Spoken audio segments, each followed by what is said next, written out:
Dad, who is the biggest loser in American history? I told you, KP, don't be so hard on yourself.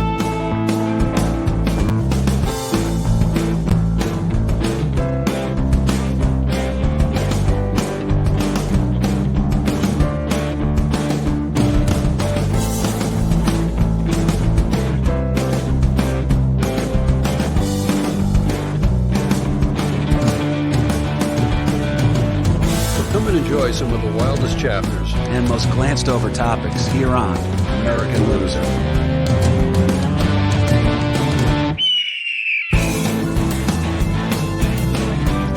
Right, man. You guys heard it. You heard the Eagles caw. I think that's what we're calling it, a caw, right? C-A-W? That's what I go with? Caw! You just had to make the sound. I couldn't not, and there's a weird boot camp story behind that one. So I will explain that. But guys, welcome to American Loser. My name's KP Burke, okay? This is the video format if you're able to get it, or the audio version if you're one of our diehards who just doesn't want to move on to the YouTube section. So back with me, as always, my Dilf of a Dad. Oh. Dad, you're looking rather Sicilian today. I was left He's out. not him. I left out in the sun for about a week. So yeah. One of my best friends in stand-up comedy, a returning guest to the show too, from the Honeymooners podcast.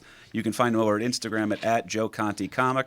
One of the greats, one of my honest to God, I love you so much, buddy. I'm happy you're here. Joe Conte, ladies and gentlemen, back in the building. Thank you. I find you quite adequate too. So I hear you, man. No, nobody has ever you once referred to me as the Chad Pennington of comedy. Did I really? Yes, you did. Are you kidding? You said you got a winner's DNA, but you got bird bones, kid. I don't remember that at all. It was. I just figured the bent wrist was something that that's the only thing I thought. I don't know why I thought you Chad Pennington, but I do like your winning, that pedigree you have. Well, thank you for that, buddy. It's we've done a bunch of gigs in the past where we've always had great conversations on the road. That's why I have a natural rapport with you. That's why you're filling in last minute here because, sad to say it, folks, but Mark Riccadonna, dead. That ain't fucking funny. To me, I'm sorry. I was His clearing name my is throat. now Mark Mortadonna, which is dead in Italian. Dead Donna. That's correct. Dead Donna. No, my pal Mark couldn't make it here. Mark was actually a guest on the same episode that Joe was a guest on. If you guys went all the way back to the Black Sox scandal of shoeless Joe Jackson, and of course, who was our sound engineer for that one? Could it be, folks? Could it be? If you guys all just lower your voices real quick, we all just lower our heads in a moment and close your eyes.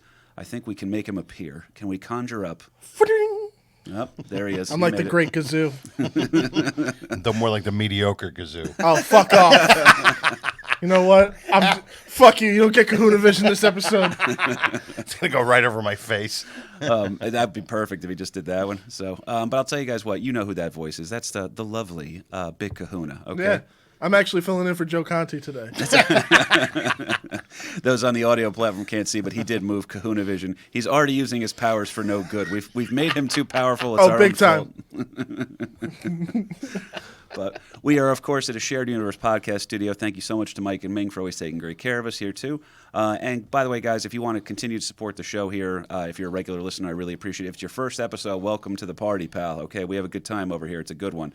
Coming up on almost 4 years. It's actually over 4 years, but I forgot to celebrate it, so we're going to wait till my father, my Dilf of a dad, Lawrence Patrick Burke, he and my mom just landed in Aruba. They're going to be there for about a week right now. So Yeah, he's on wedding duty. he really is. It's in classic fashion, too. The first episode of American Loser we did, he was there for it. It was great. It was a killer. And we started, the next week we're planning for it. And he goes, oh, I'm not going to be here. And I had to bring in a guest. So now we go to video. All right, we relaunched the show in the big, badass new fashion that we have. And boom, he's gone again. So thank you, Joe Conte, for stepping up for us here today, brother. I love being your stepdad. It's just fantastic. Oh, for sure. No, it's a good one on this one, man. We always have fun over here, too. And like I said, if you want to support the show for as little as $3 a month over on Patreon, all of that money that you guys see, it goes to the shit around here, okay? It goes to, this one was actually a gift from Cousin Megan over here. It goes to us being able to afford the studio time, being able to get the talents of the Big Kahuna, and then, of course, the percentage we got to kick upstairs to Ming because he's a gangster, all right? He's very, very mean. No, we love you, Ming. And, of course, literally every penny goes into this. We stopped making a profit on this show, if we ever did, a long time ago. We moved down here closer to the studio so we'd stop having to drive back and forth all the time. And then guess what happened? Then we're like, it'd be cool if we paid Kahuna extra to start filming this. So that entire tank of gas went right back into this one here, folks. So it's a neutral sum game, and I will continue to do the show as long as I can afford to, and it's because of the great people over the Founding Losers that we're able to do so. So thank you so much for that one. Without a doubt here, real quick, we're going to get into some weird stuff. Now, Joe, without giving away your day job, you're a great comic. You've been at it for a long, long time. Got a bunch of great work out there, and one of my favorite closing bits I've ever heard. That being said, between comedy and your day job, is it safe to say you've traveled almost the entire state of New Jersey at one point or another? Within the last 4 days, yeah, I think I've driven every street in this state. Yeah, pretty much. I believe you have too, because I remember getting directions from you one time, and it actually hurt my brain. It was like when they were downloading Kung Fu into Neo's brain in the Matrix. I was freaking out in my chair the whole time. So my one friend's sister, I used to work with her. We used to do this side work together, and we used to have to travel to people's houses. She used to have me in her phone under M for MapQuest. This was back in the day. Yeah, MapQuest Conte. Yeah. Oh man, it's I'll tell you what, this is a weird state. Now, I also did a couple of jobs where I was driving around doing whether it be plumbing work or excavation work or the current ventures that I'm doing right now, and weird adventures in beer cleaning. But you do get to travel this entire bizarre little state. And when you talk about a state like Texas or California or any of the larger states, they don't have that sense of in New Jersey, you can be anywhere you need to be in 90 minutes. Okay, now that could be all because of traffic, because it's down the street, or you could literally stretch the entire state. And there's a very weird, strange part of our state in South Jersey known as the Pine Barrens. Off the top of your head, anything you want to say about the Pine Barrens? My ex was from Cape May, and she used to tell me about the Pine Barrens. And then, like 2 years after we broke up, I was doing a show in South Jersey, and she had this new boyfriend, and this guy was right out of the Pine Barrens. I mean, his eyes were like right next to each other, like it almost looked like he had one eye, like he was Leela from Futurama. His eyes were so close together, and he was this slight guy, like one of those guys that's 115 pounds. Oh, but wow. 100, 5'5", 115 pounds, like one of those guys. And I just looked and I just said, that guy's a piney. Because that's what they call him. They call them pinies. Whether or not you want to apply that as a slur is up to you, YouTube, all right? So if we get a P strike word.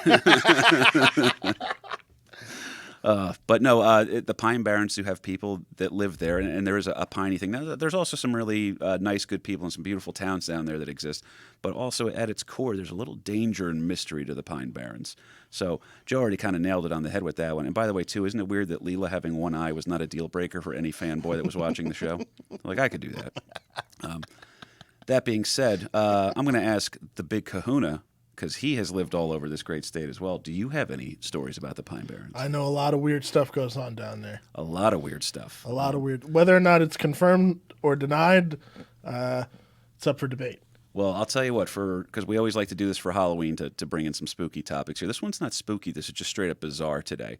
But some spooky stuff from the Pine Barrens we will talk about. We're going to be bringing back on very popular guests that we had, Ted Daniels and Don MacArthur from the Wizards of Odd.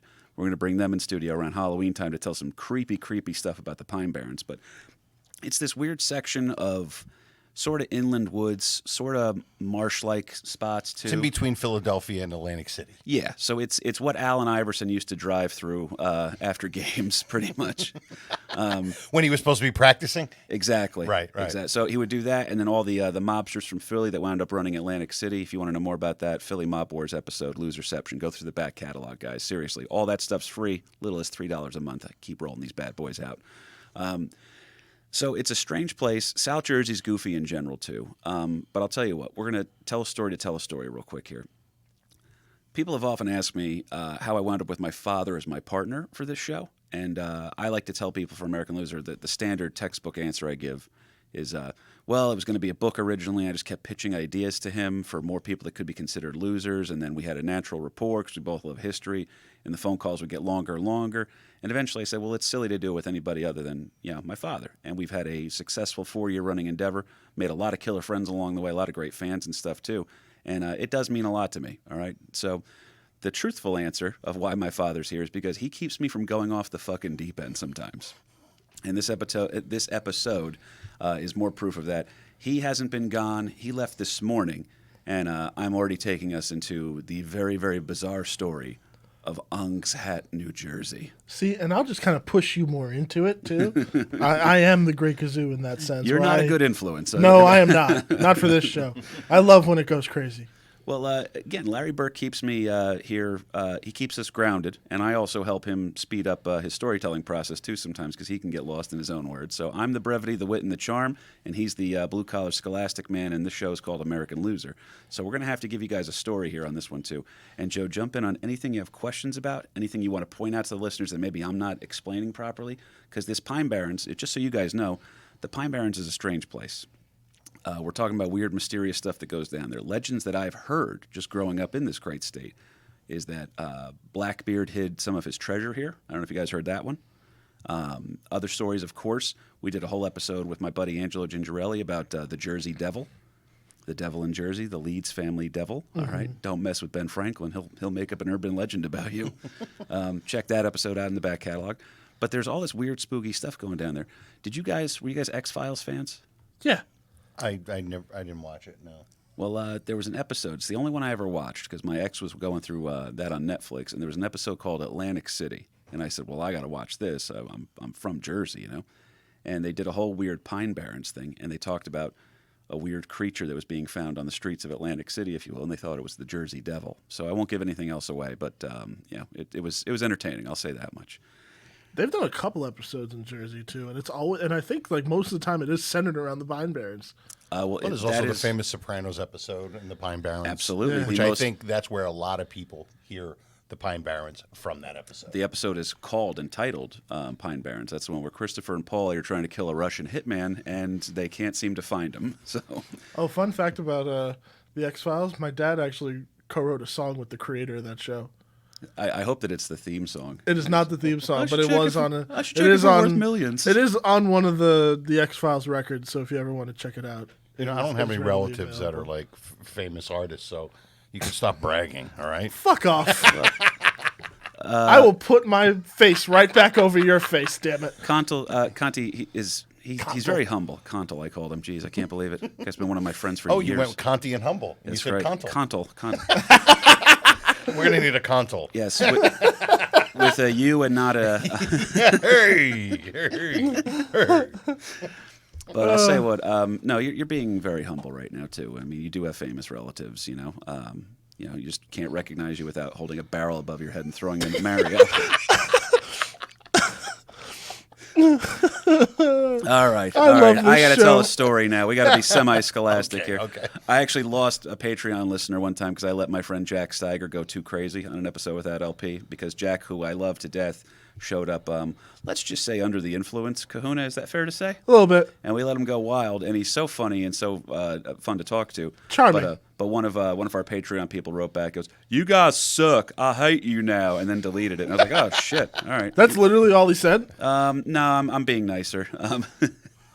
Wow. We lost a listener on that one. I think. And by the way, the criticism was valid. We didn't cover enough of the topic. But how do you interrupt that man who's chaos? I just want to see what Southern drawl looks like in text. That would be interesting. Lots of spelling errors. He had a legit argument. I'll give him that. So now, in order to try to do this, what I wanted to do for the original topic today was I was going to pitch, because Joe and I have talked about weird conspiracy theories in the past on some of our long rides back and forth to gigs, and I was going to pitch the 5 strangest conspiracy theories in American history. And then I'm trying to read an article about it, and then on Insider.com, of all places, I'm trying to find this list, and I wind up scrolling through the list looking for what's going to be my top 5. And a town by the name of Ong's Hat jumps out at me. Kahuna, whenever you can, if you could bring up the sign. The sign. So, Ong's Hat, New Jersey, which is a strange name first and foremost, okay? There it is. It's Upper Mill is 1 mile away, and then Ong's Hat is 1.3 miles away. And by the way, that's in the Lebanon State Forest.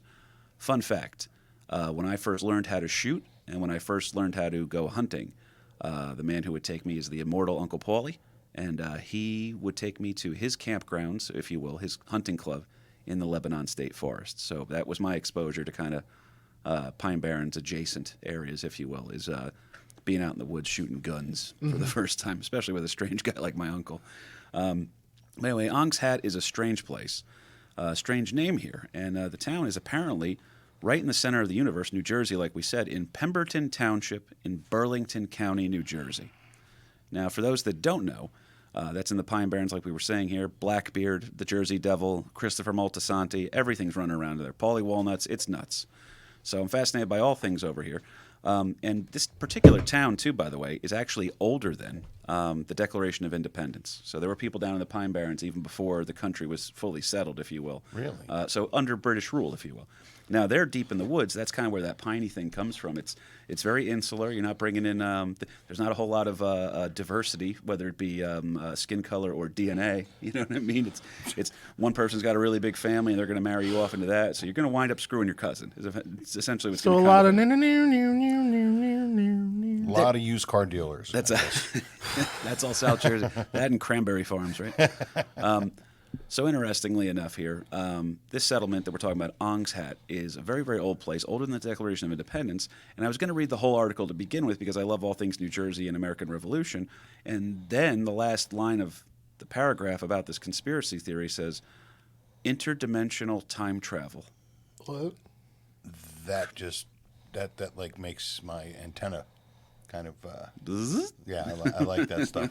Quantum Leap's like my favorite show. So any type of time travel thing, I'm interested in. I just started This is a good one then, because this is I want you to tell me, because we have to draw fact or fiction here.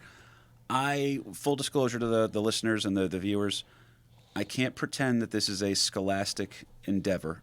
Do not cite college papers with what we're about to talk about here. I have to say that because it's been done before. Tammany Hall, thank you very much. But you tell me where you guys are getting off on the train here, okay? You, the Big Kahuna, you, Joe Conte, and sound off on the comments. Text me, tell me when you guys are done with this story. Okay. Because it gets extremely believable until, It doesn't. well, you tell me what part of the train ride you want to hop off at. Whatever station you're done with, you tell me, okay? Okay. So we'll keep that going here in the comment section and everything as well. Ong, by the way, O-N-G. I'm done. It's it's a very, very common last name in the Pine Barrens. And one such fella by the name of, what we'll call him James Ong, or Christian Ong, for lack of a better name. But Christian Ong is a fellow with a reputation as a little bit of a ladies' man. He's got some stuff going on, man. He's an interesting guy. What he likes to do is put on his finest outfit and attend the local dances. Is his name actually Christian? I don't think so. Okay. Why would you say that, Kahuna? Yeah, I'm just asking. I'm just wondering because it was So- throwing me off. What time period is this from right now? So you are in a pre-American Revolution time frame. Okay. Go ahead. Okay. So and it's a great question too, because that's part of the setting here. So let's say this guy, last name Ong, for lack of a better name, Christian Ong, is going to go to these big parties. He knows all the ladies are going to be there, all the dancing hall parties, and he goes up there and he's got this fine silk hat that he puts on, right, to let everybody know he's got something going on. Okay. The equivalent of maybe like a nice like a gold chain for like an athlete or something like that. You know what I mean? I was thinking of an Italian, but Oh, athlete, Italian. Yeah, Oh, whatever. absolutely. It's tattoos, rings, a nice car. That's kind of what he's showing up in. His silk hat is his Maserati, okay? And he likes to do that. He likes to be a little bit of a player. And apparently this leads to there's 4 different versions of the story. Either he got so frustrated with some of the women in town because they were all figuring out, his game, and it was a John Tucker must die type situation. Okay, good reference there. Another thing that was potentially there as well is that another guy got pissed off at him, saying like, "Hey, quit hitting on all the women here, man. They're not all for you. So we should be able to talk to some of the girls too. You'd like to show up with your big silk hat." And then another argument is that he himself either got so fed up with them because they were like teaming up on it, or a couple of the women got together and decided this is the consensus here in the story. All 4 accounts all say that Christian Ong's hat was taken off and stomped on, whether it be by him, some of the ladies at some of the parties, or a couple of the fellas at a couple of the parties. And then the hat, whether it's thrown by him up in the air out of frustration or thrown by the women or the men at the party, winds up in a tree, in a giant tall pine tree down in the Pine Barrens. And the hat gets stuck up there. And it stays up there, and it becomes the landmark for the town, and they name it Ong's Hat. So if you can see a tree that has Christian Ong's hat in it, that means you must be near Ong's Hat. Ong's Hat. Right. So very, very on the nose, much like Spanktown, New Jersey. That's the original name of Rahway, by the way. I don't Is know it if you- really? Absolutely true. They named it after a guy who bent his wife over in front of everyone and spanked her in front of the entire town. And later, a Revolutionary War skirmish will be fought there, and men died at Spanktown. So, but that's how I you know love you're- American history. it's better than most fiction. And by the way, great jumping off point here too. Fact or fiction? That's kind of the where we're going with the show. This is a History's Mysteries episode. Okay, that's kind of what we're doing here. That's like the cheap Ancient Aliens History Channel stuff. Okay. When my father gets back, we'll do a nice prestigious Teddy Roosevelt historical piece or something like that, or a Brad Meltzer's Decoded. But right now we're doing the Ancient Aliens thing, you know. Cahoons, so if you could bring up, I think we have I know the sign picture already went up, and then what else do we have over here? We have the portal, the cabin, the boards. Well, go ahead and show me the cabin, if you will. That's a Cabin. creepy one right there. So Hey, it says "Do not enter." yeah, that's a creepy looking cabin. Now the reason why this town is so spooky is because it doesn't exist anymore. Okay, it is a ghost town in New Jersey. This is an abandoned settlement, and at one time this was the absolute hub of the Pine Barrens over here. Okay, it was pretty wild over here. Now, depending on what time frame you're talking about, too, it means different things to be in Ong's Hat at different times. So during the Revolutionary War, it meant you were near some of the Hessian encampments. Literally, American Revolutionary War maps showed, and British war maps showed where the Hessians would be encamped, and Ong's Hat would show up on the map. I have to ask, who are the Hessians? What are the Hessians? I'm so glad you asked, Joe. Okay. The Hessians are actually badass, mostly German mercenaries. So that's pay-for-play, soldier of fortune type thing that were being hired and brought over by the British, and they were heavy-duty involved over in New Jersey. Didn't we cover them briefly in an episode of the past? We have talked about them in the past, too, because they were badass. They were professional soldiers. They looked crazy, right? Like they had some wild-looking outfits, right? There's some interesting, because it's kind of like got a Prussian vibe to it. None of them had Ong's Hat on, though. No, none of them. None of them had Ong's Hat on. That's why it's a ghost They town. couldn't reach the top of the tree. That's why. Well, the Hessians are very badass soldiers, and they definitely have a Prussian Napoleonic era kind of look to them, Coons. So you're right about that. This is obviously pre-Napoleonic era at the time frame, but it's cool because the Hessians are most remembered in American history for being caught off guard when Washington decided to cross the Delaware, and they were a little tuned up from drinking too much of that good old German-style beer on Christmas Eve. And Washington was able to whoop a little ass, let you know, East Coast style, letting you know the boys from Jersey just stopped by real quick. But enough about the Battle of Trenton. We'll get into that one here at another time when we bring in my scholastic father, if you will. But anyway, now that's an interesting one. Now, if you were near Ong's Hat post-Civil War era, so we're talking about 100 years later, okay, it is now a hub of entertainment deep in the woods, thanks to two major practices. One of them being bootlegging, okay, which is booze, not ripping movies off, all right? And then prize fighting is the other one. So you could bring boxers in. Now, imagine, if you will, you've been to Atlantic City before, right, Joe? Of course. So what are the two biggest things to do in Atlantic City?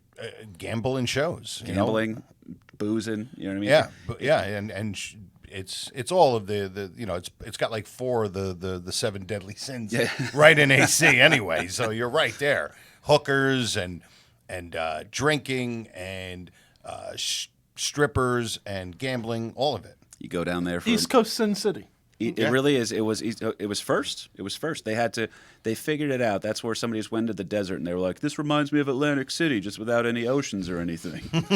But imagine, if you will, that now there's an Atlantic City deep in the Pine Barrens. So deep in the woods here, if you can make it to this weird place, it almost sounds like a rave of some sort, or like some sort of a mystical party where you're Almost just like not a prehistoric, but like a 200-year-old fight club, sort of. Ooh, I like that. You know, like kind of like a secret, not society, but like a thing that you Ong's Hat, midnight. Like a place that War you're at the like, shore. yeah, like a little best kept little secret. You know, like nobody knows. Like you go down here at this bar, they got the best hot dogs or whatever. You know, First it's rule like, of Ong's Hat: you don't talk about Ong's Hat. That's a line right there. That might be the title of the episode, Cahoons. So he's very right. You know, walk into the woods. All right, you're gonna go. You find this giant pine tree. There's a silk hat up in there. All right, That's where you already lost me. It's like I would never. exactly. Well, you have, because we've talked about it before too. You have. I have nope vision. It's I know, nope. I know when to nope the fuck out of a situation at any given time. I was gonna say, well, I have other ideas too, because there's a million sketches I want to do about this stuff too, for where you would draw the line versus someone like me who I've sat there and I was like, I could drive to this place tonight if I wanted to. But again, so this is an interesting time to be here. It's like a little Atlantic City deep in the woods in the Pine Barrens, okay? And these are peculiar but upstanding people. And it's a hub of entertainment. So there's a lot of industry and stuff like that going on. There's mills, other things like that going. It's a legit town. It's a legit settlement. And there's actually one of the first creepy things that happens over here is a family by the name of the Chinaiskis, okay, lived in the area at one point, but then sort of kind of just vanished. Yeah. They disappeared. Now, Mr. Chinaski, the Burlington County Sheriffs will eventually send someone to go look him up and figure out what happened to this guy. And he's actually located in New York City. And he goes, "Oh yeah, I used to live there. Yeah, I don't anymore. Why? What do you guys need? Can I help you with anything?" "Oh, it's so weird. We found a full skeleton and what appears to be your wife's severed head. We found the skull." And we just wanted to know, how's she doing? Have you seen her lately? And he had no answers, but they couldn't prove anything either. And the skull was actually kept on the sheriff's desk for the rest of his law enforcement career as a memory of an unsolved mystery, someone he couldn't do justice for. I'm sorry, but that's even creepier than the story itself. Agree. Hey, is that a real skull back there? Yes. Actually, it's someone I failed miserably. Like, what kind of self-hating bullshit is that? Like, if that dude wanted to hate himself, yes, put the skull of your victim or someone you couldn't help. Yeah, could be one of those but almost the like skull? he's super ambitious, and he needs to put that there to remind him of the one that got away. Yeah, but why not like a scarf or some normal shit? Or I don't fucking know, but the skull of I don't know. That's some white people shit. Well, the whole thing is odd. All right, fine. I'll rephrase. That's some Ong's hat shit. Oh, I'll take that one too, because now that there's a visual component too, we can't lie and tell everybody that Kahuna is actually a small Filipino lady. I'd love to see Ong's hat on the skull. I'm just saying. I think that's interesting. That would be cool. See how it fits. Interesting. Yeah. Now, and I like the Ong's the Ong's hat thing. It sounds like one of those things that became lore, or it became something real from a fable, from a story. So it's almost like it could have happened and then eventually it came down, but the story was told and retold and retold. And I think that's I don't say I don't believe it, but it sounds believable to a sense where the story had happened. It doesn't mean the hat's still up there, obviously. They play into the mysticism. It's almost like it's been told so much that the fiction became fact. Yeah, and it's nothing crazy. It's not like a guy was stuck up there. It's a hat. It's a hat. It's but not so unbelievable that nobody would believe that it ever happened. Yeah. Well, the creepiest part, too, is that you have a weird story about the inception of the town. You have some weird stuff going on in the town. And then, I know I said it already, but guys, the town's not there anymore. Like not even any remnants? If you could bring up the boards photo, Cahoons. So we showed the cabin earlier. This is actually, I believe this is part of the hiking trail that goes through there. I'm not sure if those boards are part of the trail to get you through some of the murky swamp area. Or but that's on the outskirts. You apparently come to clearings over here in this town where you can just see some overgrown foundations where buildings used to be. And then there's occasionally you find a little section of an old roof or something like that to prove that it did once exist. But this is a verifiable ghost town. We hear ghost town, especially me growing up on the East Coast. I don't know about you guys. We all did. We're all East Coast guys right here.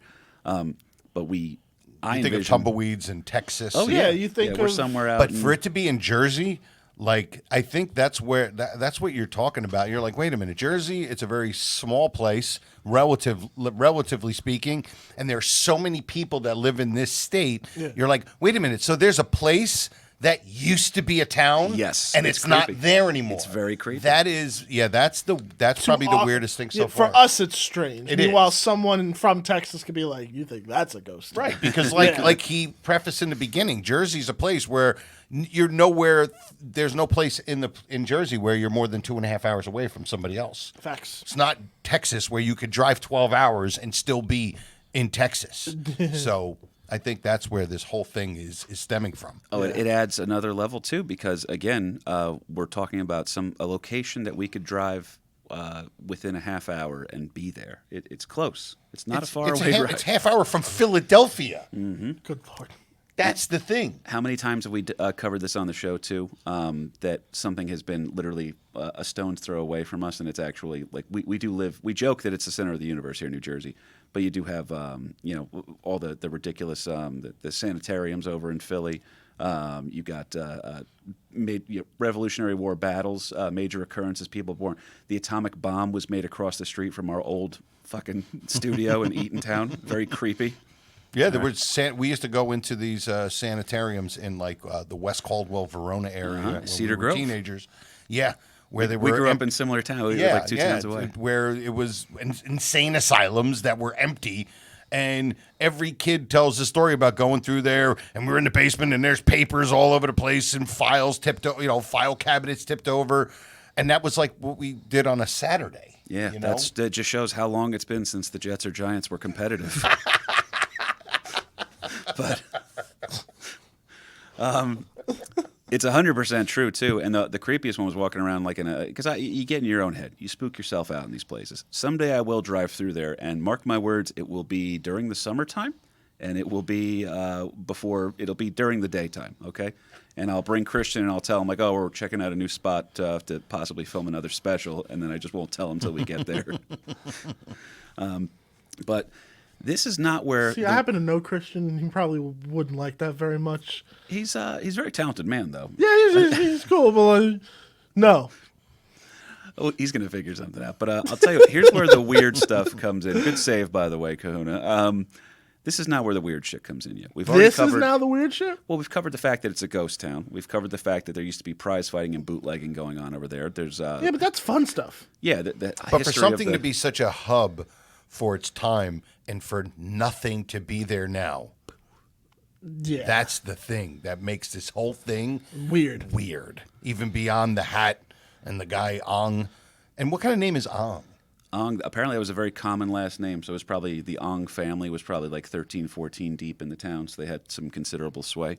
But it is interesting to me that it's worth mentioning as well here too. We talked about the Jersey Devil. We talked about a ghost town that still exists in New Jersey in the middle of nowhere that's just been abandoned. And we found a dead body already. And now I'm telling you the weird stuff's coming. Okay, so this is a little funky here, folks. I love New Jersey. I love this show. His name is Christian Ong. His name is Christian. Sorry. Back on Fight Club. Sorry. So here's where the weird stuff comes in. During its heyday, the town was alive and bustling, but like I said, if you take a round today, you'll find almost nothing. Ong's Hat is a ghost town until a book comes out that changes almost everything. Written by a man by the name of Joseph Metheny. Okay, Metheny, I believe it's pronounced. He's an interesting guy, not a Jersey guy, a Chicago guy, actually. But he puts this book out, and this book is extremely controversial to this day. He will not admit as to whether or not it's fact or fiction, and there's two different reasons for that. There's some people that absolutely believe 100% the story I'm about to tell you is true. There are other people that say he had to say that it was part fiction because he was forced to say that in order to keep his own life, because he stumbled upon some stuff he wasn't supposed to find. He should be telling these stories, these campfire tales we're about to tell you here, folks. And then there's other people who are like, this is a work of fiction, and it has been used in multiple movies. You guys are going. I know both of you guys are going to be able to pick apart where what movies or stories took part from this and then use it for their own thing. There's a couple interesting ones here. Cahoons, could you bring up a photo of the portal? The portal. Boom. So that is a classic road, you would imagine. That's very much like the road that I would drive down with Uncle Paulie when we would go into his hunting camp. Now, imagine if I saw that weird portal of interdimensional stuff going on up there. The stars are pretty cool at night out there, but I never saw anything quite like that. If you're looking at this picture here, that's what it is, just a sand, dirt road, the big pine trees of the Pine Barrens, and then some Millennium Falcon type stuff going on in the background there. I'm just wondering if there's a guy made of straw and a little girl with a dog walking through there, There too. is a yellow brick road thing. See, I was gonna say more Falcor. I was waiting for him to show up in this photo somewhere, but I hear what you're saying. This is kind of weird. So if you could bring up Ong now, the next photo right there. So this is Ong's hat. That sign, that's carved into a tree from 1830. So this place, I bet you we could still find that somewhere. I'm sure that tree's probably still standing. It's 200 years old. It's pretty cool, man. So that's an old photo, obviously, too. We don't know if it's still there. But this is where the creepy side story comes in. And again, just for emphasis, one more time, if you could pull up the cabin photo, just so people can know kind of what's still standing out here. Someone has obviously put a 666 and an upside down cross there. Usually that's just to mess with people, but Blair Witch Project did a number. Is that a garage where Kevin Spacey is doing bench presses right now? Excellent, Paul. Excellent, Paul. Thank you. It's creepy, man. It's a sick. Very strange, especially when you know that there's nothing else around there. That's not just in the woods in a town where there's stuff going on and then there's this house or a little thing. That's everything. That's why whenever the gun argument comes up with people, you always have to remind them that the people who are the furthest removed from society are the ones that need to be taken into account for response times. You're in trouble out there in those woods. That's a creep. Blair Witch Project scared the shit out of a lot of people, as well it should. And it was just the idea that these are college kids that went hiking in the woods and didn't come back. So now, enter this one here. This book is called Ong Hat, The Beginning. Okay, and according to his book, which is, again, considered fiction or nonfiction, depending on who you're talking to, it has a story about how in the 1950s there was something known as the Moorish Orthodox Church. The Moorish being, the Moors, if you will. That would be the people who were able to travel from the Middle East into parts of northern Africa and then also into Sicily. That's why there's such there's a kind of a Muslim vibe to some of the architecture in parts of Sicily and other parts of Italy and everything as well. So it was a huge empire that eventually got repelled back by Charles Martel and everything like that, and Charlemagne. But that's a huge way that we were able to. They call it the Islamic Empire, the Moors at one time, and they went through a whole thing called, I think it's the Muslim synthesis, where they actually were bringing in their own, because they studied the stars, they had their own astronomers and stuff like that, and then they combined that with the Greeks, and they considered Aristotle the foremost teacher. So if you don't have this moment where the Muslim, for lack of a better term, reformation is going on, they're studying a lot of the ancient sciences, and then they're combining it with new. So it's going to be all the stuff that later, a couple hundred years later, leads to the Renaissance. By the way, you said about 7 words that I haven't heard since high school. By the way, Reformation, Charlemagne, all these things that are just bringing back. Well, Charlemagne is a radio god, so. But no, there's a couple good ones on there. So enough with my weird diatribe down that one. I'm trying to explain what the Moors are, and this Moorish Orthodox Church is going to be an Eastern Orthodox type church. So those who don't know, when Rome split, they went into when the Roman Empire fell, you went into the West, which turned into Europe, if you will, which is the whole idea of France, Germany, Holy Roman Empire, and stuff like that. And then the East was Byzantium, which went for the Eastern Orthodox thing. That's going to be your kind of a little bit of a Turkish vibe on stuff here, your Austro-Hungary, stuff like that. So anyway, that church is, this particular church, this Moorish Orthodox Church, blends all these things here. They're blending Eastern mysticism with old school Western philosophy. They're bringing all sorts of ideas here too. So they're part Christian. There's an Islamic influence in there. There's some old school, Old Testament kind of Jewish Kabbalah type stuff in there. It sounds like a real potpourri of all the religions. Like it would actually maybe, and I don't know anything about it, but it almost sounds like they're trying to grab some of the stuff that they think might be applicable to them out of all the different religions, or at least the ones that you're mentioning. It just it actually sounds intriguing. Yeah, they were. They'd be. I'll tell you what. It would be a hell of a pamphlet if you were handed that one. You know what I mean? But anyway, so this is a true church that exists to this day. It kind of went through its heyday in like the 1950s, 1960s. The beatniks were coming to this, through and through. So according to Matheny's work here, members of the church, specifically white jazz musicians and poets from the 1950s, they had left the Newark congregation and began traveling the world. And the central figure of all this is being a guy by the name of Wally Fard, F-A-R-D, Fard, Wally Fard. So Fard will return from overseas and uses all this money that he has. And I didn't really get any details as to how he came into this money, whether he had it beforehand or if it was, acquired during his travels, if you will. But he uses the money to buy up about 200 acres of land in the Pine Barrens because land was dirt cheap out there. It still is dirt cheap out there. You can actually live in the Pine Barrens now for a relatively low sum compared to that of a Passaic, Morris County, Jersey City, where the Cahoons is from. $1,500 for a studio apartment in Clifton, New Jersey, or something, right? Yeah. Oof, that's in the 90s, maybe. But Fard's going to come over here, and by the way, he's got all this land now that he's bought, and he has an army with him of runaway boys from Bergen County, which sounds a little creepy. But Yeah. that's just because we know too much now. And apparently he brought with him his two disciples, if you will, in this new venture he's in, are two lesbian anarchists. Okay? So pretty accurate description. It's...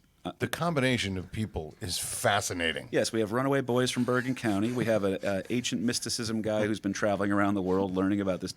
And we have two anarchist lesbians. So... anyway, I think they actually were a club group in the 90s. I think they had a couple of hit songs. I believe you're describing Ace of Base. Yeah. So now he's going to start what he's going to call his religious sect. But my pal Jack Steiger knows all too well what's it really mean. What's a religious sect mean, Joe Conte? I think it just means he just wants to have a little cult. And just, cult. Yeah, and just wants to have sex with all the girls. Only a little cult, not like a big one. Yeah, just a little cult. Just a few people. What's wrong with that? Yeah. No. A tiny cult, you know what I mean? Yeah. A cult that cares. For as little as $3 a month, folks, I will start a cult. And it happens to be the amount of the Patreon, too. So Exactly. Our God is Teddy Roosevelt. But this is interesting here. So Fard is able to, thanks to the magic of Xerox, is able to put down the cult's beliefs into writings and spread the word of his truth of what this sect is all about. So this will attract many people to kind of flock towards the Pine Barrens. They're seeing a population boom again, especially in Ong's Hat, okay? And this Pine Barrens thing, that's where he's setting all this stuff up. It's kind of the center of the hub, if you will, of this new sect, is going to be the place where the arrival of two people described as the Dobbs twins, who were something of pariahs in the Texas scientific community where they were from originally. Cults were nothing new for the Dobbs twins, by the way. Their own father had raised them in a cult that he had started that worshipped UFOs. All right? worshipped UFOs. Worshipped UFOs. Now, by the way, the Catholic Church does accept the idea now that Jesus might have been an alien. They accept that. That's an official decree from the Catholic Church. And in addition to that, too, these people must have been mocked endlessly. He thinks there's unidentified flying objects in the sky. And what happened 2 years ago during COVID? They're like, yeah, so you got to wear masks on the subway, and we recommend eating outdoors instead of inside. Also, there's UFOs we've absolutely seen, and we have tons of evidence of. We just don't know what they What are. the hell they are, exactly. So, those people would have been mocked endlessly during their lifetimes, and if they had lived long enough to see this, it makes it. I'll tell you what, it vindicates any lingering doubts you have about some stuff, because there is no such thing as absolutism in this world. Whether that be your decision that there is a God or there isn't, you don't know. Okay, and you can't prove one the other way. It's very true. So, the Dobbs twins had actually been kicked out of Princeton for a theory that they were working on called cognitive chaos. And Kahuna, tell me when this starts to sound familiar to you. Okay. Okay, because you were in studio with us for a very popular episode we did. It's Mike Cannon came on as a guest to help us talk about it too. That's how niche this particular topic is, but that's how similar this is about to get. I think you know where we're heading already. All right. The Dobbs twins, like I said, their theory is known as cognitive chaos, the idea being that the human brain is capable of much more than its typical normal use, that we're only using a portion of our brain. Oh, God. And that the untapped abilities of our brain, mainly the subconscious tapping into that, could produce effects.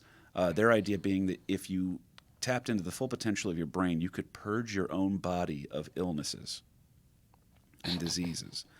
and it's essentially the elevator pitch for that Bradley Cooper movie, Limitless, right? And then that Scarlett Johansson movie, Lucy. Oh, I didn't know that That's one. another one. I've never watched a Scarlett Johansson movie with the sound on. I'll put it that way. It was probably better off like that anyway. With Lucy. Yeah. I mean, that premise. It was cool the minute that we found it out, but like the minute it was disproven and projects still kept coming out, it was like, okay, guys. Yeah, that we we know- don't use 10% of our Yeah, brains. That's we know not- this is science fiction. Oh God. But there are aspects of people who believe you can heal yourself with your own mind. Oh, totally. There are that aspects of it where you can heal your physical body with your mind, but they're not saying that you're only using 10% of your brain and now you're using the other 90. Right. That's the key. Right. Yeah. So but therapies like this and trying to get into the unconscious mind, if you will, that's going to be the work of Freud. That's going to be the work of Edward Bernays, Lose Reception. It's also going to be part of the work of Dr. Harvey Kellogg, who another, if you want to go all the way back into year one. Yeah. Lose Reception. Oh yeah, he's the guy who created Kellogg's cornflakes. His Was that brother's the all- one who yeah, marketed that it. had all to do with like masturbation or something.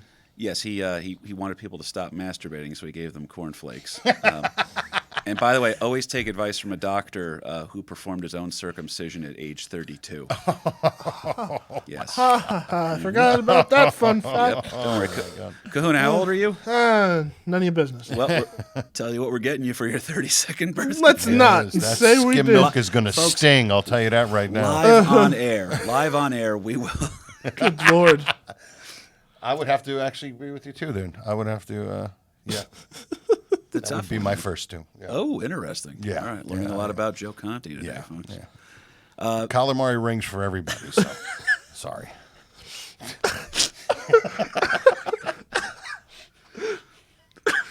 Larry Burke, I'm sorry. as soon as you can get back, Oh my God. we're off the rails. But like we said, folks, we still are going to tell a story. I promise you that one. Visual aids, not always a good thing. But so this idea of tapping into the full potential of your brain, it's very enamoring. You know, I mean, they sell that Joe Rogan supplement that Onnit makes. It's called Alpha Brain. And by the way, I have taken it, and it does fire you off at a couple extra RPM. My sentences are a little bit smoother. I'm able to kind of focus on more different things. It's kind of just natural Adderall is kind of what I'm looking at it as. But that's the whole thing here. Over the next 3 years, the Dobbs twins are going to experiment with a device that they develop that they call the egg. Okay? It's called the egg. And they're working heavily in here. They're in Ong's Hat. That's where all this is going down here. And their research is being well funded now by Wally Fard's religious sect. They're making sure they're dumping all their money into this because they think that they found something here. It could be the discovery of a century, maybe even of the millennium, if they can find a way to tap into the full potential of your brain and start ridding the world of different diseases. So they're running different experiments here. They're running experiments where, what if we test this egg thing on somebody with, what if we put drugs into their system, whether it be an upper or a downer? Okay, what if two people have sex while they're hooked up to this egg thing? What if a person just had sex? What if a person's about to have sex? And they're playing all these. So sex, drugs, and mind control experimentation. I don't remember that part of the song. What's that sound like to you, Kahuna?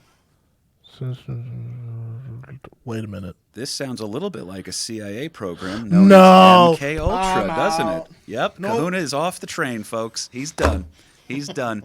No more Kahuna vision. He's walking towards the door. The Great Gazoo has left the building. But I don't know if you're familiar with that one, Joe. I don't know that. MK Ultra is a proven program that the CIA had during the 50s and the 60s. During the 50s and the 60s, they actually were running experiments. That was the first time that LSD was starting to be given to people. They were using LSD as a weapon. That's what. Okay, I've heard about the LSD thing. Go ahead. There were murders that got covered up there, too. It was a lot of experimentation and a lot of stuff that the CIA has eventually explained we had no control over, and also accidentally created the Grateful Dead. 100% true, by the way. I'm not making any of this stuff up. One of the patients that was being tested on for MK Ultra was there's a couple of them. Was Ted it Burke? Kaczynski, the Unabomber. Okay, yeah, that's right. Other people that they said were being experimented on was other Where he said musicians. his life completely changed. He went from one type of human being to another. And my father actually went to a speaking event that Ted Kaczynski's brother was at, the Unabomber's brother, and he was just talking about the change that went on there and just kind of trying to still sit there and support him and in ways that you can, that you feel comfortable with. And it's a crazy story here. But now this version is we're taking MK Ultra, which was a wild West Coast party ran by the CIA and funded by the U.S. military, with, again, all declassified. This is all available on Wikipedia. You can research a lot of shit. Donate $267 or whatever it is every couple of months that they ask for. Let's keep Wikipedia alive, folks. It's cheaper than my show, but it is what it is. Now picture MK Ultra, instead of taking place out in San Francisco and LA and stuff like that, with a weird, mysterious guy looking through a mirror, smoking a cigarette, watching you freak out on acid that a hooker just gave you. Now imagine that's going on in the Pinelands of New Jersey, about 40 minutes from where we sit right now. And they're using this experiment on this thing called the egg. And eventually, this is what winds up happening here. In pursuit of the discovery of a lifetime, of being able to use the full potential of your brain for whatever purposes here, to verify the beliefs of this religious sect by Wally Fard, these Dobbs twins are doing 3 years' worth of research. And one day, like I said, about 3 years into the research, one of the runaway boys from Bergen County is the subject of an experiment in the egg. The egg. As is being, kind of a harmless name too, by the way, here. But the egg is being used to attempt to harness the chaos, the chaos of the cognitive mind. Is the egg the contraption that they're Correct. using? Okay. Yeah, I saw one illustration of it. I didn't want to use it as a visual aid because I didn't know if it was someone's personal art that they had rendered for it, but it kind of looked like an egg thing, like 2 shells of an egg placed on each side of someone's head, kind of a thing. Okay. Another one I saw was a weird giant headphones? egg. Yeah, kind of like, it looked like Beats by Dre. But Should we do a Google search? I'm curious. I'll tell you what. If you can pull something up, let me know and interrupt me here. Look for the egg from Ong Hat and see if you can pull up any pictures of that one too. Oh, look, Hannah, 39 in Northvale, wants sex tonight. Good. Thank you, ads. Northvale, jeez. I'm not going all the way up there. Are you kidding? So Kahuna's going to look for that here too. While I tell this story, though, all right, this runaway boy from Bergen County is in the chair, in the egg, if you will. And they actually have a picture of it there. That is a diagram to the left of it, Kahuna, all the way to the left. You see the blueprint? If you want to pull that one up, that one you can show people. That's actually kind of interesting here.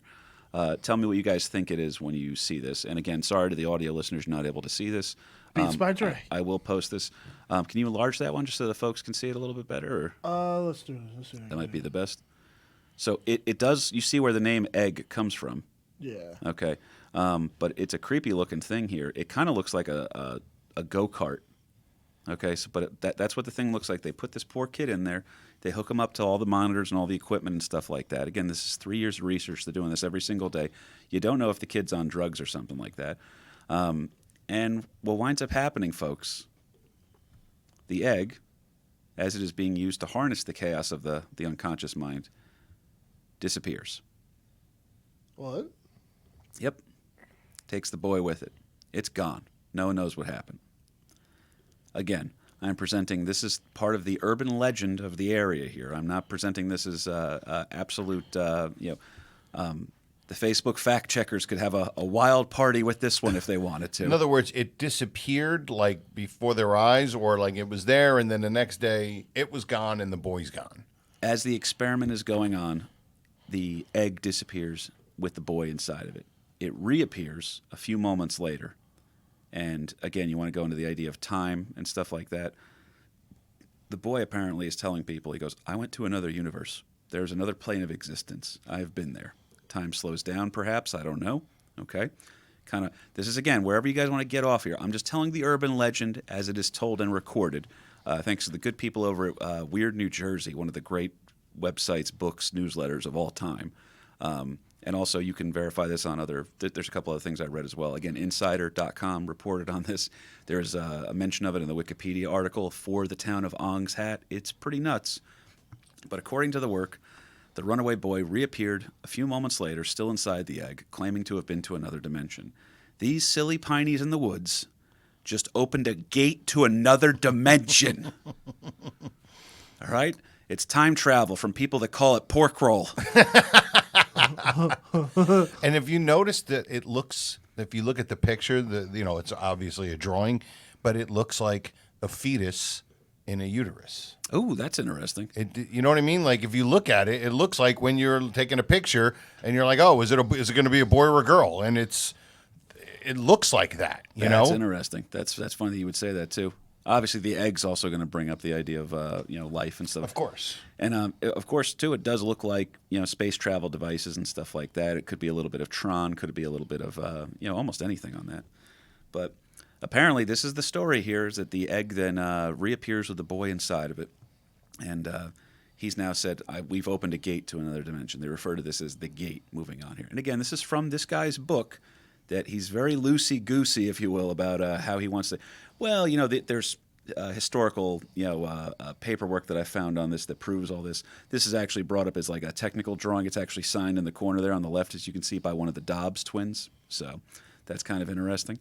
So is this just an elaborate work of fiction here? Is this a great urban legend? Is this a true story here? There are people, and by the way, they do say this on both sides of the account, is that both groups, whether they believe it's fiction or whether they think that it was fact presented as fiction as a legal scapegoat move, the numbers are about the same. People are split on this, whether or not it's real. But look, up until the part of disappearing and going into another dimension, all of this other stuff actually happened. Ong's hat absolutely exists. It Like is they named after came a up with this sect and this little cult thing was happening 60 years ago. They can't disprove it. Okay. Now, one interesting thing I found in my little bit of research was that Moorish Eastern Orthodox Church, the story apparently is saying that the people who were there in the 1950s is where Wali Fard came into the story. The church isn't officially organized until 1965. Does that mean this didn't happen? There's really, again, the author, if you will, the author or the historian, depending on which viewpoint you want to take. And again, tell me in the comments, folks. Let me know where did you get off the train? Kahuna's been gone for about 20 minutes now. But the author's been very, very disciplined about how he's presenting the information. So you can't disprove a lot of this, but you can't prove it either. So he's playing in that gray area. But anyway, Which kind of rolls in with religion anyway, because as you know, you can argue with somebody about God or not God, like you said, and you can't prove that God exists, or you can't prove that he doesn't exist. exactly. So it gets difficult too because again, people get heated about this debate here too. But again, Ong's hat exists. It's named after a mysterious hat that was thrown up in a tree.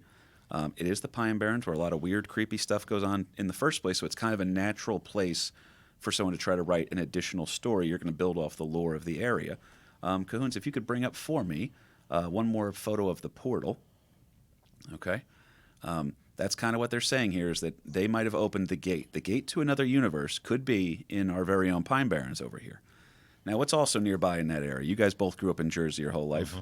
If you're down there, civilization, you know what I mean, if you will, for lack of a better term, what's a major place that's going to be down there that draws some attention? Stands out on a map a little bit. Maybe a fort or something. Oh, the Fort Dix Air Force Base?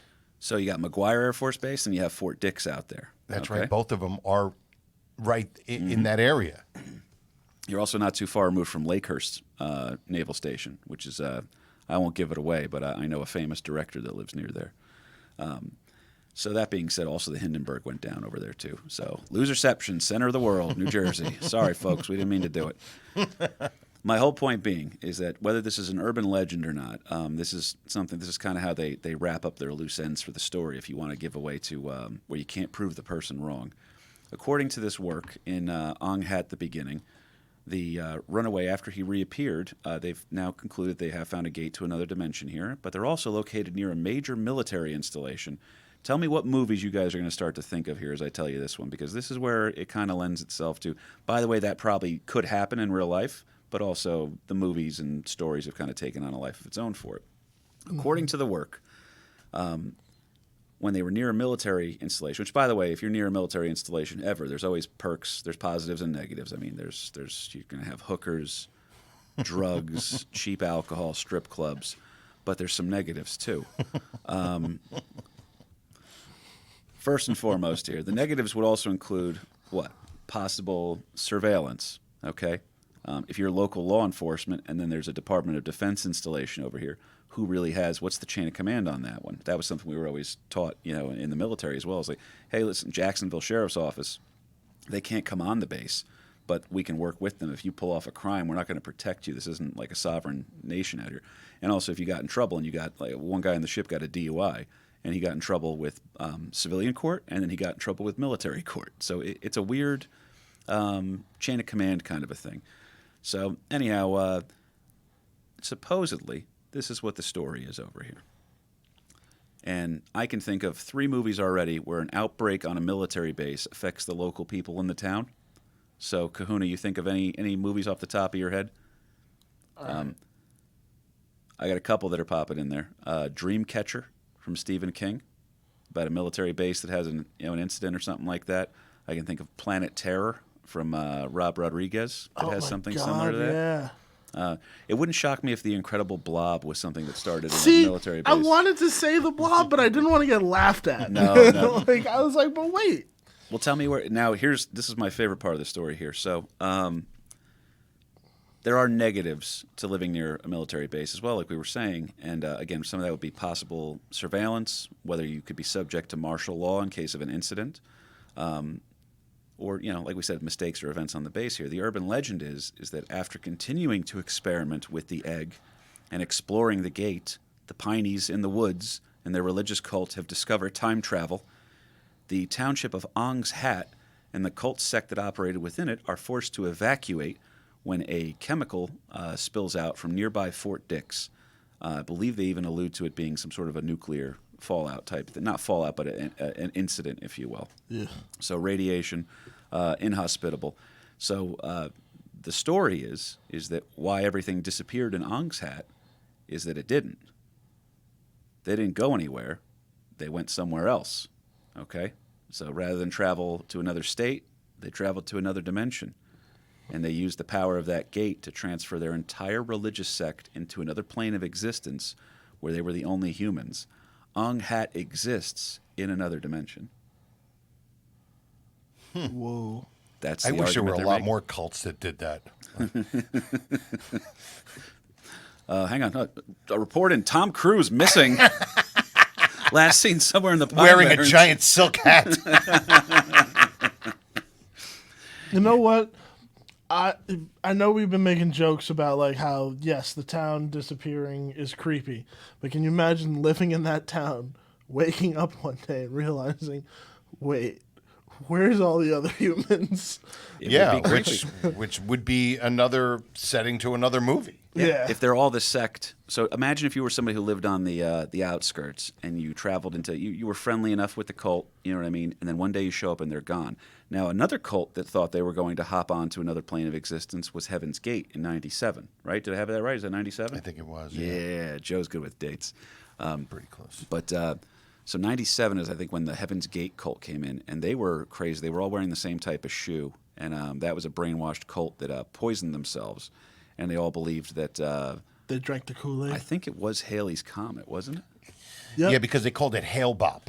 Hail That was also what they called it, Hail Bop, which is not to be confused with Mbop, the Hanson song. Indeed, Yeah. indeed. But yeah, that was the Somewhere Hail Bop, Ken and Kranz's- they were supposed to be taken off the planet. It was coming. Halley's Comet, as long as they were dead, their souls could be, if they were in orbit, I think they were going to get scooped up by Halley's Comet and taken to another place. Yeah, I think you're I remember that was some creepy footage here. And by the way, SNL did one of the funniest spoofs of that ever. I think they all wore Nikes. It was either Nikes or Reeboks that they all wore. The entire cult wore the same pair of shoes. And then, so let's say it was Nike for the joke here. And then Saturday Night Live that Saturday ran a sketch where they played one of the songs that was common in like a Nike commercial, but they did it as a Reebok commercial. And they showed all the dead bodies from the cult wearing the Nike shoes and it says, Reebok, we didn't kill anybody. Oh my God, yo. Back when SNL had some teeth still, man. Oh my God! But anyway, so that's the urban legend here, is that the entire town was able to transport through this gate, and that Ong's Hat still exists on another plane of dimension where they are the only human beings in existence, and they're able to practice their beliefs continually. So another part of that story is that they say, well, that's what they wanted to do, But when the government found out that time travel had been discovered in their very own backyard, a couple of people who supposedly, one of the rumors too is that Delta Force, which may or may not exist, got sent in to wipe everybody out. So you now have a time travel thing. And this is a very particular reference, but I think I know the listenership enough that there's going to be people that know this. And two of my oldest friends on planet Earth, Charlie Curcio and Chris Hollenbeck, will know exactly what I'm about to talk about here. A scientific experiment reaches an intergalactic or another dimension of a world here.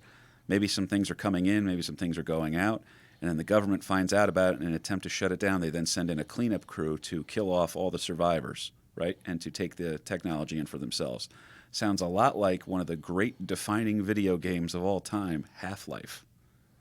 Whoa! Which I burned so many hours. All the hours I should have been learning how to confidently talk to girls when I was in 6th and 7th grade. Facts. Boom, gone. Half-Life. But that's kind of what this sounds like here to me. So they apparently send in Delta Force, and they just start killing everybody, and they took the technology on for themselves, which is wild because, again, as we covered, shortly thereafter, the CIA is going to start experimenting with some of these similar things. What if we can figure out the unconscious mind? This is psychological warfare. All of a sudden, we get into it right around the time frame that this story supposedly went away about these silly pineys in the woods. So now, again, if they had to escape this chemical fallout, if you will, from whatever the poisons were that were coming from the experiments on base, they could have just gone to Bayonne, New Jersey, where it's in the drinking water to begin with. But instead, It's actually in the bottled water. You actually pay a little extra for them. I knew it. you know where there isn't any of that essential water here, H2O, folks. We're not looking I'm for gonna have sponsors. to blur that out now. And I'm like, No, you're not. You're good. Come on, man. You're good. Leave it up there. I want complaints, okay? We're looking for attention here. It sounds like Ong's Hat is the epicenter for like almost every type of sci-fi movie that's been out in the last 40 years. It's all there. That's what makes me lean towards the idea that this is just a great work of fiction, and that a lot of people read it and kind of pulled different ideas. Because you can go through it, you can find fingerprints of stories from history. That what they do is they just make all the events happen in the same story, as opposed to we're going to nitpick this little fun thing from history. Game of Thrones is what if every wild thing in history all happened in 6 months. You know what I mean? That's kind of what in a different fictional world too. But that's all wild stuff there. So the question is this: where do you guys? I'm going to ask both of you here too. We'll go one at a time here. We're going to ask Joe Conte because he's the guest. Is there a part for you of this story where you're out, or do you think there's some potential that this is possibly true, or at least maybe because that's the thing. You have to apply Occam's razor, the least guys, amount of I'm back. assumptions. Hey, Kahuna's back, guys. Because I don't know where I stand on this one, because it's entirely believable to me that the government would cover something like that up. Okay, Yeah. I'm just saying because we've done it before. Whether or not they actually discovered time travel, that's probably where I draw my line. I would probably say they didn't, but the fear, the FOMO that the U.S. government was having of like, well, the Pineys did it, we can't do. We got to go over there. I think that might have happened. That's possible there too. Also, I do believe this could just be some very brilliant writing by Mr. Matheny, who wrote, again, the book is called Ong's Hat, the beginning. When was this published? I think that was in the 60s is what I want to say on that one. So if you could look that one up too. I'm going to throw to Joe for a second. Joe, where do you draw your line? I think it's up until the kid got into the egg. Like, I think up until that point, all of it, it's all human behavior gone wrong. Whereas if it's the guy who had the boys come down, came with the girls, wanted to start his own little religion, and coupling with the Dobbs twins who had like some weird thing going on, and I think that's where it kind of ended, and they probably just kind of not literally, but just kind of ate each other, and everybody just ended up getting pissed off at each other, and then they all went their separate ways and just left. I think that's where I kind of go. Once you get to the egg and the kid, Right. Like what 9-year-old or 13-year-old kid who's a runaway is going to be like, I just found a different plane of existence. You know what I mean? He would just be like, I had a weird dream. Like that would probably be the what he could actually surmise from what just happened to him. Can we get Burger King? Do they have Burger King in another dimension? But yeah, all that stuff, that's all shitty human behavior that has happened throughout history, and so I'm there up until that point. The whole part with the government part, I don't know.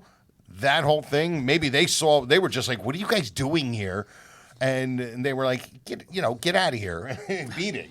We have other weird shit we got to do. I think you're. I'm probably going to be on the same page as you on that one. That being said, I'm curious, okay, what the big Kahuna has to say about this. All right, my thoughts. Because I could see he was doing some reading in the background, Joe. He's starting to. I mean, I always like to believe. I enjoy this type of stuff. I really do, because it's fun fodder. It always has been, whether it's real or not. I will never be the definitive person to say. However, I've heard stranger stories, and this is one of the stranger, for sure. And I think I'm with you, Joe. I'm right up until kind of the egg. But I don't know.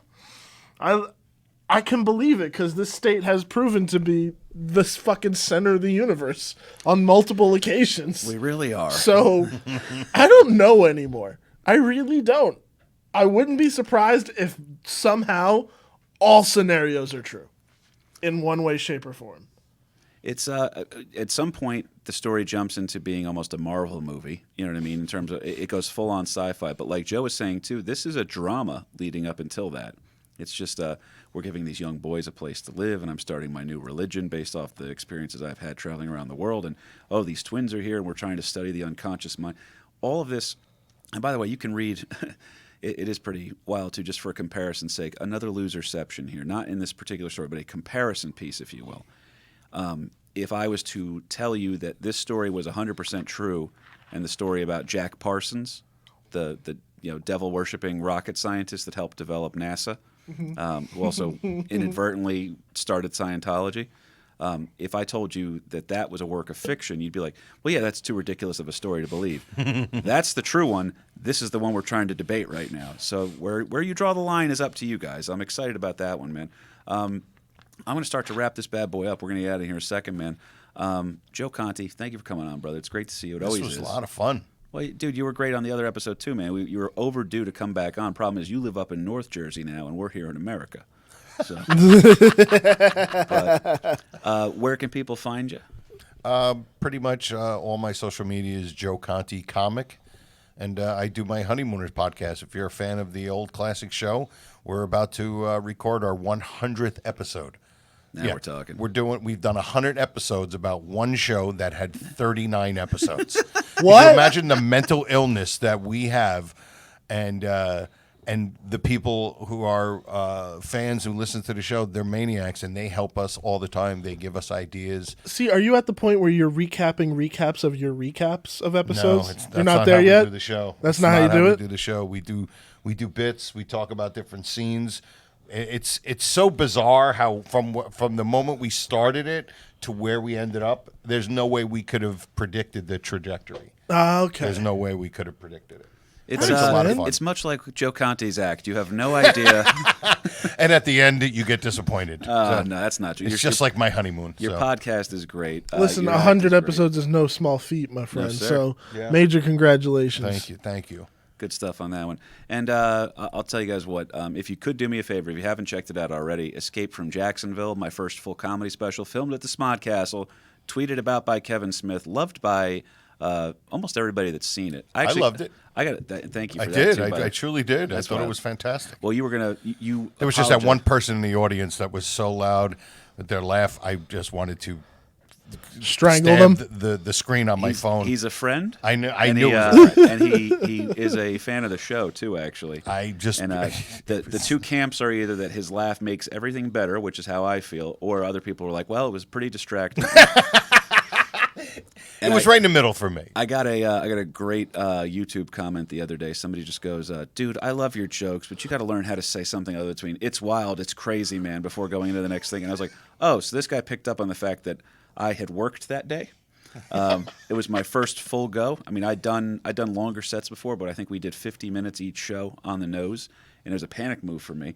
And we were able to pull it all off. And literally, I was forgetting what order my own jokes go in because all of a sudden, the pressure's on. There's no mic stand. All right. There was a beer next to me, so I usually lean on a mic stand just to kind of get comfortable. Now there's no mic stand, and now there's also Kahuna and 5 of his friends waving thousands of dollars worth of equipment in my face. If you wanted a mic stand, good Lord! But we didn't. We know would have until made it happen. But I didn't know until I walked out, and I was like, shit, that's what I meant to ask for. And but the fact that the guy criticized the transitions and not the material, I even wrote to him. I said, if that's the criticism, I'll take it. It's a great criticism. I can get better at figuring that stuff out. Right. If it was like, dude, I loved your transitions going into each joke, but the jokes themselves were terrible, then it would have been like, oh, this sucks. You mean you loved it's wild, it's crazy, but the jokes sucked. Yeah, then you got a problem. But. Listen, you're terrible at stand-up, but my God, were you comfortable up there being terrible?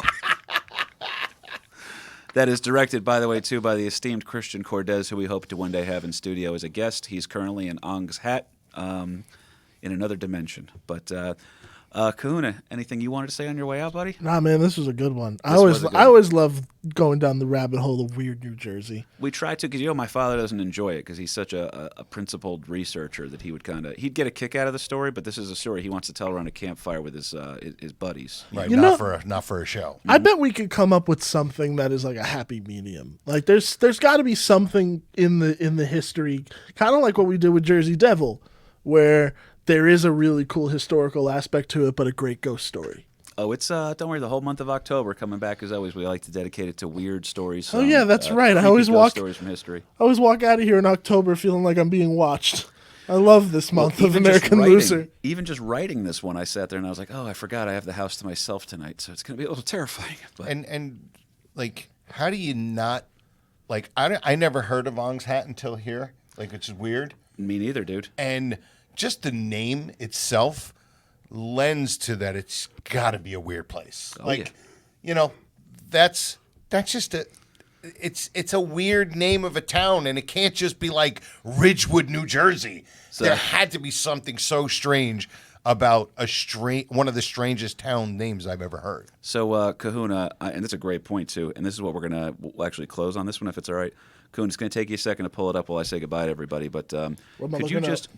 From our current location, without giving away addresses, so we don't have people showing up here with knives, just how long would it take us to get in a car and drive to Ong's Hat, New Jersey right now? I'll do the math. If you could look that up on good old Google Maps.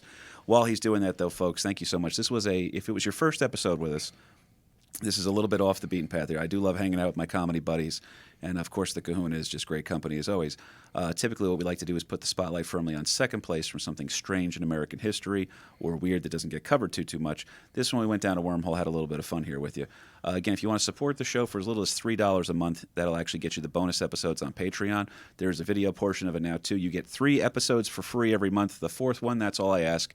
That one will cost you. If you really enjoyed, do me a favor and jump on that bad boy, okay? Those videos are also going to be exclusively over on Patreon. So there will not be going up on YouTube or anything like that. So you can't, split hairs that way. Again, that's for as little as $3 a month. For $5 a month, we'll send you some merch, stuff like that. I have more stickers being made and everything like that. I got a couple, actually. I got mailings I got to send out to people as well, too. We're back in action over here, folks. We took that summer off. We figured everything out, and we're firing off on all cylinders. It's Clerks 3 weekend. Our boy, the Big Kahuna, has a little cameo scene in Clerks 3. Go see it. Support Kevin Smith so that he can keep dumping money off into these projects and try to pretend one of us is worth believing in. All right? But that being said, if you could help me out, Escape from Jacksonville is closing in on another big number, another even number, too. 22,000 views over on YouTube, which I appreciate. Each one of those has been fought for with blood, sweat, and tears. 2 of the clips took off on Instagram and went viral. If you want, guys, follow me over at KP Burke Sucks on Instagram. I want to get my numbers up above 5,000. Nothing says stand-up comedy. Nothing humbles you in stand-up comedy quite like restarting your podcast and losing 30 Instagram followers. I don't know if it's Russian bots getting taken down, which is what I like to believe, or if it's that people just don't like what I'm doing. But that being said, it means a lot to us, the continued support for all those projects. So Escape from Jacksonville, that's the way to help me out. Keep supporting this show if you like. Tell your friends about it. The Patreon helps us out so I can pay that man behind the computer over there who also happens to know. Do you know now? We can throw to you? Yeah. If we got in the car some right info. now. If we got into the car with It's an hour and 4 minutes. 1 hour and 4 minutes, and we could be in another dimension. Folks, my name is KP Burke. That was Joe Conte. That was the Big Kahuna. This has been American Loser. Dad, who is the biggest loser in American history? I told you, KP, don't be so hard on yourself.